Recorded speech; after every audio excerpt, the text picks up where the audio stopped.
Big boss OTT fame और YouTuber Elvish Yadav बीते कुछ दिनों में सुर्खियों में बने हुए हैं। कारण है कि रेव पार्टी और सांप के जहर का नशा। यूपी पुलिस ने एल्विश के खिलाफ एफआईआर दर्ज करते हुए बताया है कि यूट्यूबर के खिलाफ रेव पार्टियों में सांप का जहर सप्लाई करने के आरोप है। दोस्तों, इस खबर के सामने आते ही एल्विश यादव के सुर्खियों में आने के साथ साथ इस बात की भी चर्चा बढ़ गई है कि आखिर सांप के जहर का नशा होता क्या है और आखिर पार्टीज में इसका इस्तेमाल कैसे किया जाता है।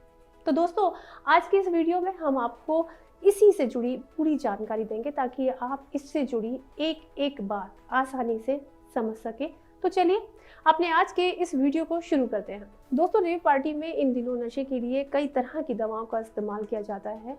मॉर्फिन और कॉफीन वगैरह तो लंबे टाइम से नशे के लिए इस्तेमाल किए जाते हैं, लेकिन अब लोगों के लिए यानी कि लोगों के बीच सांप के जहर का नशा करने का चलन तेजी से बढ़ गया है। रिसर्च की माने तो इन दिनों लोग सांप, बिच्छू जैसे रेप्टाइल्स के जहर का इस्तेमाल एंटरटेनमेंट और नशे के लिए कर रहे हैं। लेकिन दोस्तों, अब सवाल ये खड़ा होता है कि आखिर इन सब से नशा किया कैसे जाता है। तो चलिए आपको ये भी बता देते हैं। दरअसल दोस्तों, सांप के जहर का नशा करने के लिए लोग आमतौर पर सांप को अपने होठ के पास रखकर खुद को कटवाते हैं। इसके अलावा लोग खुद भी होठ, जीभ या कान के लोब पर सांप से डसवाते हैं, जिससे सांप का जहर उनकी बॉडी में पहुंचता और इससे नशा होता है।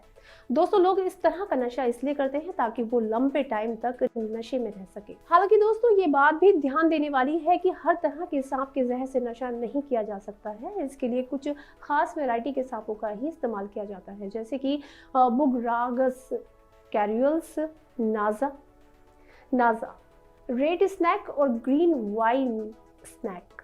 दोस्तों, सांप के जहर से नशा करने वालों को लेकर कई रिसर्च की गई है और इनका मानना है कि जो लोग सांप के जहर का नशा करते हैं वो पहले से ही अलग अलग तरह के साइकोट्रॉपिक पदार्थों का इस्तेमाल करते आ रहे हैं। वहीं ज्यादातर युवा हर वक्त नशे में रहने के लिए सांप के जहर का नशा पसंद करते हैं। दोस्तों, ये सारी बातें जानने के बाद आपके मन में ये सवाल तो आ ही रहा होगा कि जब सांप काटता है तब तो लोगों की मौत तक हो जाती है, फिर इससे नशा करना कैसे पॉसिबल है। तो आपको बता देते हैं कि जब सांप नेचुरल तरीके से काटता है तो बॉडी पर इसका असर अलग होता है। सांप के काटने पर सुस्ती, ब्लर विजन, चक्कर आना, उन्नीदापन, चक्कर आने जैसी समस्याएं होती हैं और ऐसे में अगर लोग खुद पर कंट्रोल ना कर पाएं तो उनकी मौत तक हो जाती है। लेकिन नशा करने वाले लोगों को इसी में मजा आता है, जिस वजह से ही आजकल लोग अपने मजे के लिए सांप के जहर का नशा कर रहे हैं। दोस्तों, उम्मीद करते हैं कि आपको सांप के जहर से नशा करने के बारे में ये बातें आसानी से समझ आ गई होंगी। अगर इस स्टोरी को लेकर आपके मन में कोई सवाल है तो वो आप कमेंट सेक्शन में पूछ सकते हैं। हालांकि दोस्तों, आप इस तरह के नशे से दूरी बनाकर ही रखें, क्योंकि कुछ देर का मजा जिंदगी भर के लिए सजा बन सकता है। अपना ख्याल रखें, खुश रहें, धन्यवाद।